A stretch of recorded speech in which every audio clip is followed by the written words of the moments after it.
Po, grekët njihen tani, nuk e them unë, dhe për mashtrimet e Fondit Bashkimit Evropian. Prokurorja Laura Koveshi është atje për të akuzuar rreth 90 deputet, kur 13 për tyre është hequr imuniteti. Prasaj dihet që për pranimi në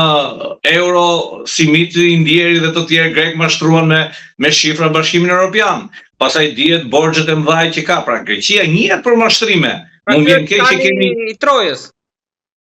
Ajo është në antik, tjetër gjë është ajo, po flasim këto 100 vitet e fundit. Prandaj po them, por ajo që është e çuditshme është fitimi i kohës, sepse Greqia do t'i paraqesë këto shifra, Shqipëria do të reagojë, do sjellë faktet e veta, do shtyen ja 5 vite tjera, do shtyen dhe ja 5 vite tjera, ti dhe unë do bëhemi nga 60 vjeçar, do jemi të lodhur nga ky termi i Bashkimit Evropian, dhe Shqipëria asnjëherë të paktën në jetën tonë që do jetojmë ne këtë vjet, nuk do të ndasohet në Bashkimin Evropian. Edhe pse ne kemi rreth 1 milion shqiptarë që gëzojnë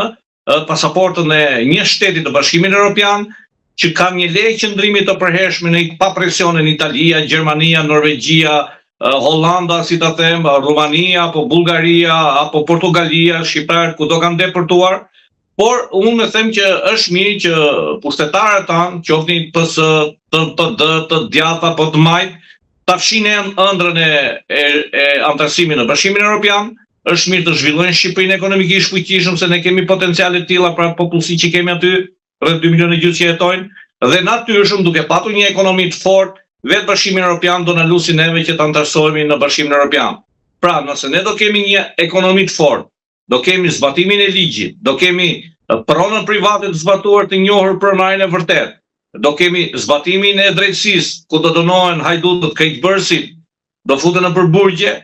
Pra atë e natyrshëm Shqipëria nuk ka nevojë të jetë antare e Bashkimit Evropian nëse një qytetar i Shqipërisë që punon në Shqipëri brenda e ka rrogën 1.000 euro deri në 2.000 euro në bazë të standardeve, dhe nuk do kemi nevojë që të jemi antar të Bashkimit Evropian. Dhe një herë unë ngelem tifoz që Shqipëria me kushtet e Greqisë, duke njohur prapaskenat edhe të Kiprës, nuk do të antarësohet asnjëherë në Bashkimin Evropian, pa folur që Bashkimi Evropian në bazë të asaj që disponojnë dhe që lexojmë është një organizatë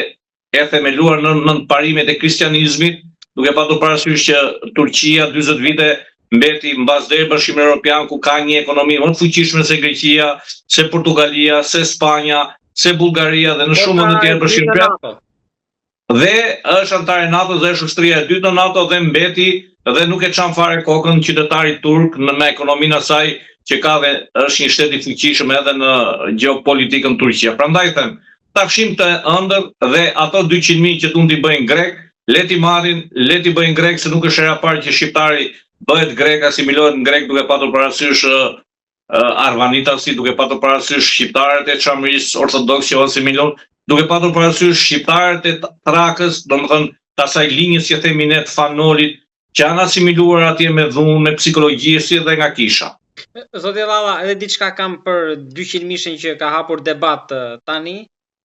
sepse janë mes dy zjarreve. Tani nëse Greqia e vendos përballë fakti që ose e pranoni ose mund të ktheheni, pra një është fshesë e dytë. Edhe nga ana tjetër kanë përballë që të mohojnë atheun, por a ka një standard evropian për këtë? Pra si veprojnë shtetet e tjera të Bashkimit Evropian, sepse standardi nuk besoj se mund ta vendosë Greqia.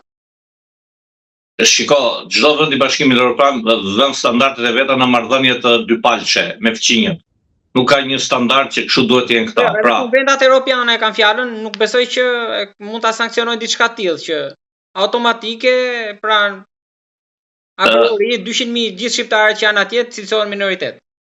Problemi jon si shqiptar është atësia e madhe që nuk kemi njohuri të thella dhe horizont çfarë është Bashkimi Evropian, duke patur parasysh 50 vite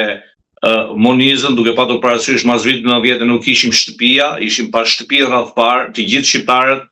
ekonomi të dobët, me ndihma humanitare siç ishte Pelikani italian me ushqimet, i kemi harruar këto, pa folur në 97-ën. Bashkimi ka shumë vende që janë raciste, me nënçmim, edhe emigrantët pasi marrin pasaportët e tyre. Ka vende shumë të mira, siç është Italia, siç është Gjermania, siç është Rumania, siç është Kroacia, Slovenia. Por vende siç është Greqia, një vend grindavec, do ta quaj, se njihet për vend grindavec, provokator ndaj fqinjve të saj, këto ligje funksionojnë vetëm në Greqi, sepse vetë Greqia ulërasin edhe ministrat e tyre, sidomos Dendja, jemi vend ortodoks kristiani, domethënë në shekullin e 21 akoma tikën dhe kryqin dorë, ku Greqia nuk ka vetëm ortodoks kristiani, po ka dhe musliman, po ka dhe katolik, po ka dhe Jahova, po ka dhe hebrej, të cilët Greqia i mohon këto gjëra, po Greqia ka dhe shumë pakica kombëtare brenda që i mohon, unë po e them vetëm nga ngjyra, unë nuk jam racist, po vetëm nga ngjyrat ne kemi në Greqi, ka në Greqi sudanez, që janë shtetas grek, sudanez, afrikan që kanë atje prej 300 vitesh që në kohën e Perëndimit Osmane, dhe askush nuk i zëngoi shteti grek, pa kemi dëgjuar ndonjëherë për banorë, rreth 5000 banorë të jenë sudanez me ngjyrë, ato shumica atyre pasi kanë lindur në Greqi, kanë shtetësinë greke, më shumë kanë ikur në Itali të emigrojnë dhe në vende tjera.